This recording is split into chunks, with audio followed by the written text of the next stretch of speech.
कृपानाथ।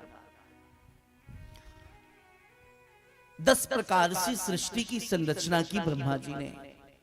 सबसे पहले मानसिक सृष्टि की, मन से। 3 प्रकार की शक्ति है, याद रखिएगा। इच्छा शक्ति, क्रिया शक्ति और ज्ञान शक्ति। इच्छा शक्ति है जब आप साधना के बल पर आगे बढ़ते हैं, गहराई में प्रवेश करते हैं, तो इच्छा आपकी शक्ति बन जाती है। यम यम इक्षन्ते कामम दिव्यः कवचम तम तम प्राप्नोति निश्चितम। परमेश्वरी मतलब प्राप्यते भूतले पुमान। आप जो जो कामना करते हैं, आपकी सारी कामनाएं शुद्ध होने लगती है। अध्यात्म में वो बल है, वो शक्ति है।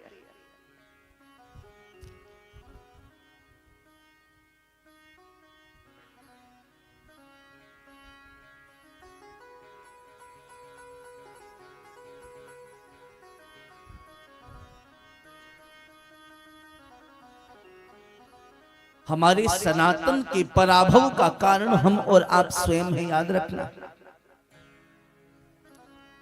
कोई विधर्मी हमारे सनातन के पराभव का कारण नहीं हो सकता है। कड़वी बात कह रहा हूं।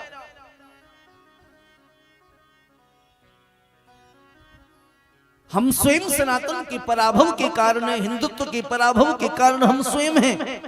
क्योंकि हम अपने संतानों को संस्कार के जल से सिंचित नहीं करते। पाश्चात्य सभ्यता संस्कृति हमारे परिवार में ऐसे हावी हो गई है। कलयुग ये कैसी उल्टी गंगा बहा रहा है।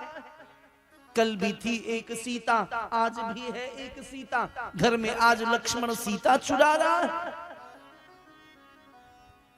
किस मुख से हम कहेंगे मेरा भारत महान है?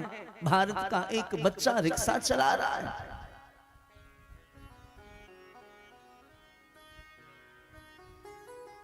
कृपानाथ। मानसिक सृष्टि की इच्छा शक्ति, जो साधना करता है उसका इच्छा शक्ति प्रबल हो जाता है। वो जो कामना करता है वह सिद्ध होती है। तुम चाहते हो, तुम्हारी कामना सिद्ध नहीं होती, इसका मतलब है कि तुम कमजोर हो।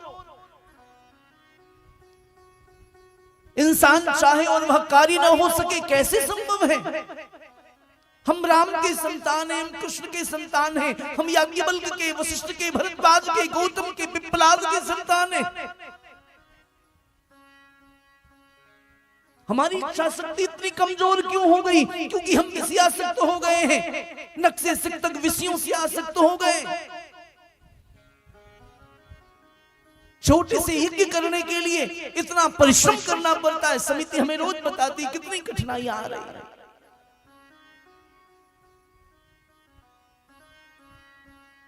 धन को हम व्यर्थ के कार्यों में व्यय कर देंगे, संसाधनों में व्यर्थ में लगा देंगे, लेकिन शुभ कार्य होगा, सदकार्य होगा तो वहां पर धन हमारा निकलेगा नहीं और वो हमारे लिए पतन का कारण बन जाता है। इच्छा शक्ति मानसिक सृष्टि की ब्रह्मा ने, याद रखिएगा, हमारे पूर्वज हैं ब्रह्मा। मन से सृष्टि की संरचना की सबसे पहले पुत्र हुए, जिनका नाम हुआ सनक, सनंदन, सनातन और सनत कुमार। मन से बच्चा पैदा कर लिया। विज्ञान के छात्र बोलेंगे ऐसा कैसे हो सकता है? मन से भी कुछ होता है क्या?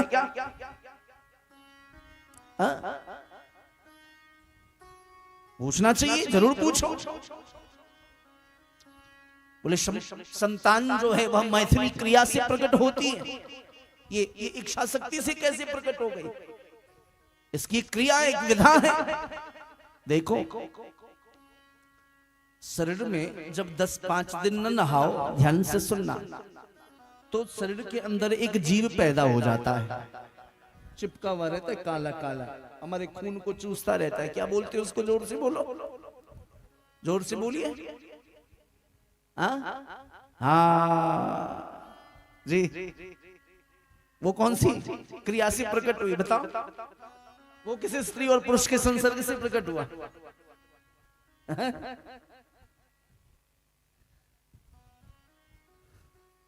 मन से सनक, सनंदन, सनातन, सनत कुमार प्रकट हो गए। पिताजी के आदेश है, बेटा जल्दी बड़े हो जाओ, विवाह करो, सृष्टि की संरचना करो, अभिवृद्धि करो। सनत कुमारों ने कहा मैं भजन करने आया हूं, ब्याह करूंगा तो फंस जाऊंगा।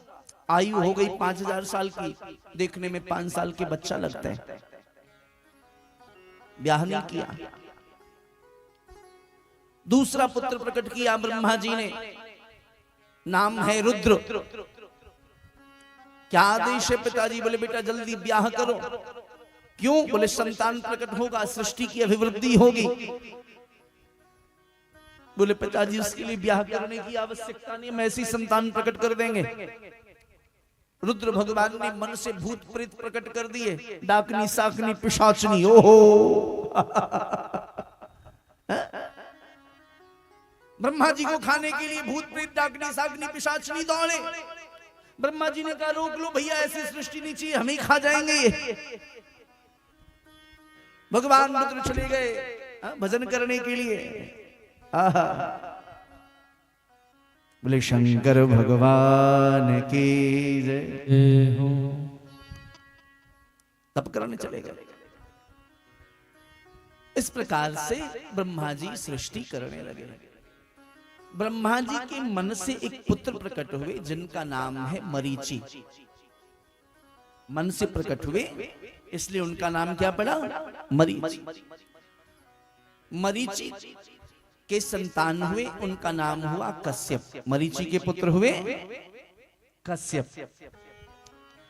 ऋषि कश्यप ने 13 विवाह किए, 13 शादियां की। उसमें 2 प्रधान पत्नियां उनकी दिति और अदिति। दिति और अदिति। एक से देवता प्रकट हुए और दूसरे से दैत्य प्रकट हुए। परीक्षित जी के मन में बड़ा संशय, गुरुजी ऐसा कैसे हुआ? एक पिता के 2 संतान, एक राक्षस और दूसरा देवता, एक दैत्य और दूसरा देव, ऐसा कैसे हो गया? बोले देखो, बिना विधि के निधि की प्राप्ति नहीं हो सकती। शास्त्र के आदेश का जो पालन नहीं करता, जो मनमुखी भक्ति करता है, उसका पतन हो जाता है। जो मनमुखी रूप से जीवन को जीता है, उसका नाश हो जाता है।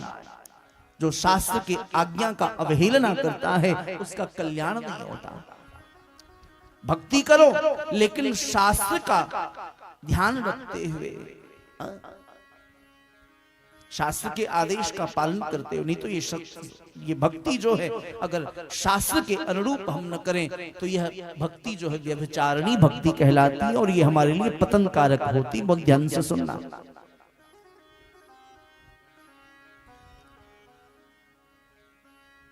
शास्त्रानुरूप भक्ति, शास्त्रानुरूप ज्ञान।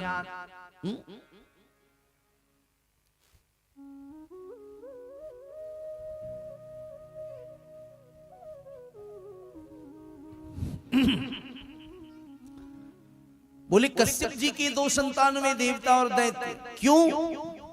भगवान सुखदेव कहते हैं परीक्षित, सायंकालीन सत्र में 4 कार्य नहीं करने चाहिए।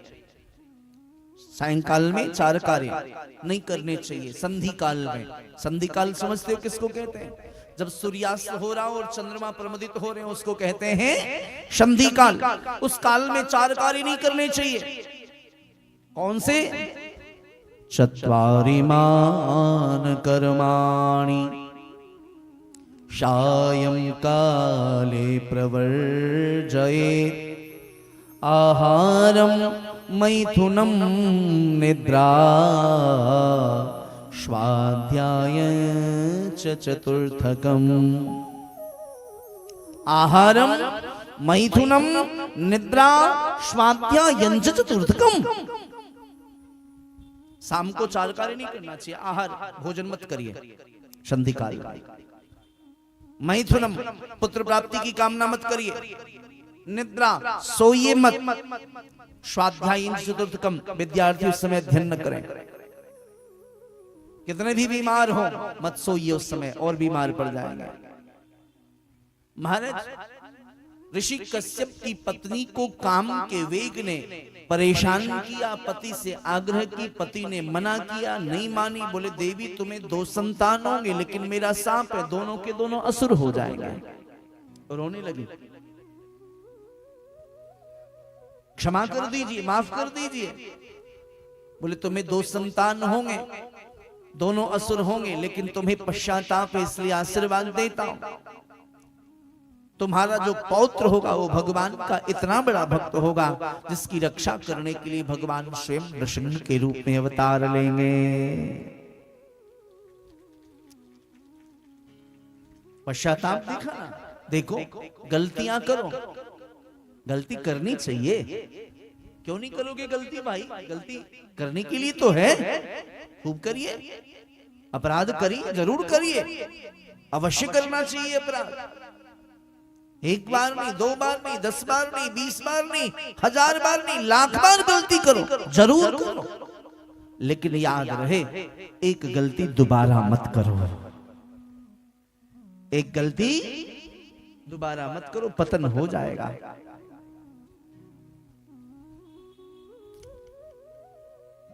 मनुष्य गलती का पुतला है जो अक्सर हो ही जाता है।